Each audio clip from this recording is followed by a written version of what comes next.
you go down to the woods today, you're in for a big surprise. If you go down in the woods today, you better go in disguise. 'Cause every bear that ever there was is gathered there for certain, because today's the day the teddy bears have their picnic. Every teddy bear who's been good is sure of a treat today. There's lots of marvelous things to eat and wonderful games to play. Beneath the trees when nobody sees, they'll hide and seek as long as they please, 'cause that's the way the teddy bears have their picnic.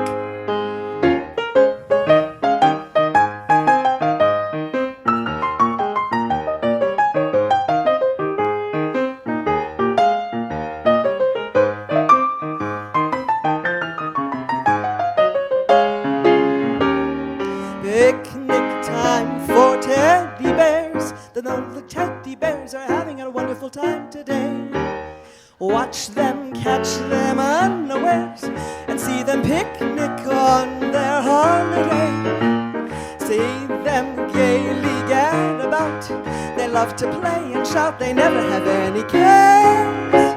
At 6 o'clock, their mommies and daddies will take them home to bed, because they're tired little teddy bears.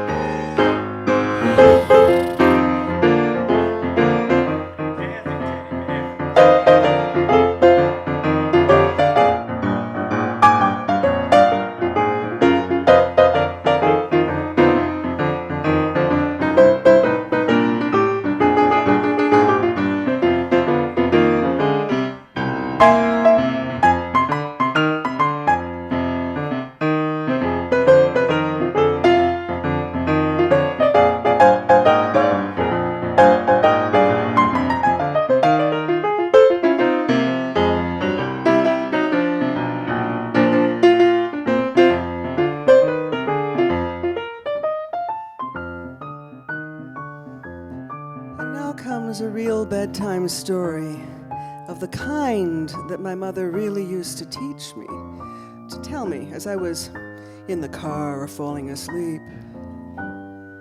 Once upon a time, there was a little girl whose mother was way ahead of her time. And she had a great fashion sense. So she made her little daughter something to keep her from the chill when she would send her into the woods to bring a basket of goodies to her grandmother.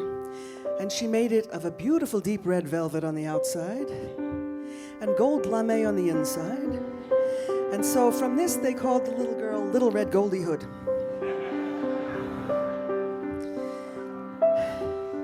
And Mama used to make up these baskets for her mother in the woods. And she said, "Oh, my dear, Sweetie Pie, would you mind taking this to your grandmother today? I've made her up a great basket. It's got echinacea tincture and some chaparral powder and a pilu stick for her to brush her teeth, the Indian style. And it's got some spelt muffins. They're a little large, but it's got some freshly squeezed carrot juice and even a little bit of wheatgrass." And Little Red Goldie Hood said, "Sure, Mom," because she knew that as soon as she got to Grandmom's, her grandmother would politely say, "Why, my dear, what a sweet thing for your mother to send all these goodies. Let me just take that out of the basket and stick it way under the bed here. And would you like some blintzes?" So Little Red Goldie Hood went skipping off into the woods. Now, what we didn't know is that Grandma was having visitors, because she had taken part in the interspecies communication and dialogue workshop. And Mama Bear, Papa Bear, and Baby Bear were visiting her for the weekend. At this point, she had sent them off with a day pack to have a picnic near the waterfall nearby, and she was just cleaning up the house when she heard a crash, and in through the window leaped the ugliest, skinniest, moth-eaten, scraggly, bony, terrible excuse for a wolf that she'd ever seen. This was a lone wolf. He was very hungry. He took one look at Grandma, and he had never heard of interspecies dialogue in his whole sorry life. He looked at that bony old lady and said, beggars can't be choosers, he opened his mouth wide and swallowed her in one gulp without even chewing. He heard some noises outside, and he figured, well, I can't run away with all this in my stomach so very fast. Maybe I'll just rest here a bit. Bloop, bloop, bloop, bloop, bloop. And he got into Grandma's bed and figured maybe he should disguise himself, so he put her nightcap on and balanced her spectacles at the end of his snout and thought he'd take a little postprandial nap.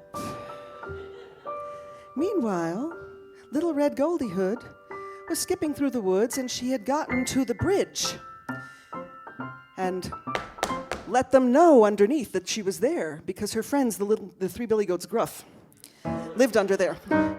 And they came clopping up because they knew what would happen when she visited. She paid them the toll. Spelt muffins. They were hard as rocks. The goats loved them. So they all had a nice chat. The goats ate the spelt muffins, and little Red Goldie Hood continued on her way. The wolf heard that something was happening, but he couldn't do much because, you see, in all this time, Grandma, what had she been doing in the belly of the wolf? She was a very savvy grandma. She had taken lots of workshops in spiritual eldering and death and dying, and what to do to make the transition from this bardo to the next easier.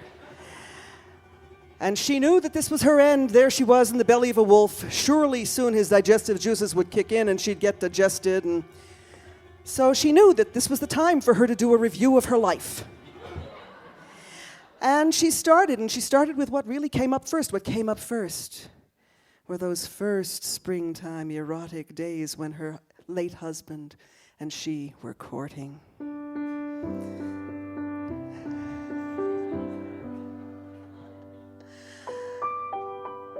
And it was so vivid that the wolf began feeling these odd stirrings in his hindquarters that he hadn't felt in a long time. He sniffed the air to see if there were any female wolves in heat, or he didn't smell it. Couldn't figure out why this was going on. But then she went on to married days and raising children, and went through all the menus she ever cooked for anyone in her family. And she remembered fried pirogen mit smetana sour cream. She remembered chicken soup with little globules of fat floating on the top. Kasha with brown onions and varnishkas. Prakis stuffed cabbage. She remembered rye bread spread thick with chicken schmaltz with onions and griebenis.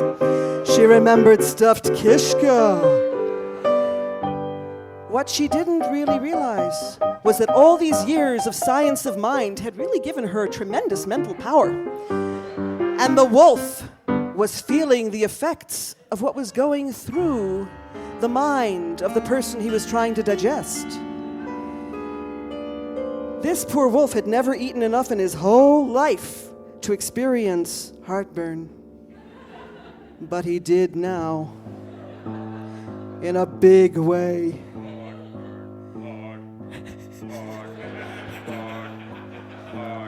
And borborygmi.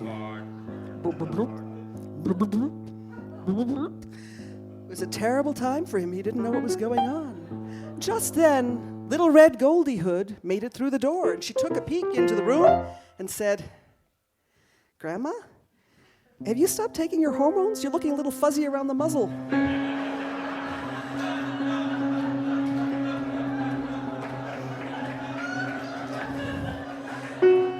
At which point, Grandma, having heard that, gave a little indignant, "Ah!" And that was it for the wolf. He opened his mouth and let out the most tremendous, colossal greps, that's a burp, that he had ever experienced in his life. And out came Grandma whole, slimy, but unscathed.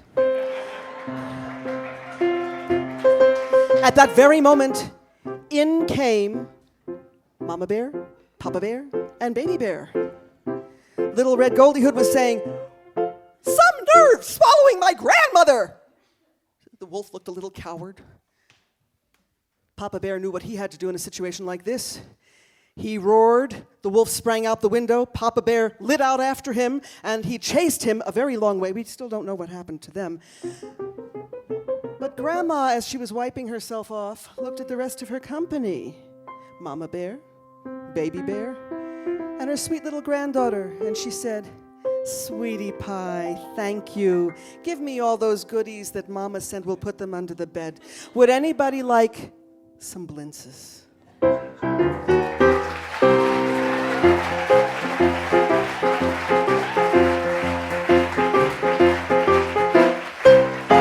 If you go down to the woods today, you better not go alone. It's lovely down in the woods today, but safer to stay at home. 'Cause every bear that ever there was is gathered there for certain, because today's the day the teddy bears have their picnic.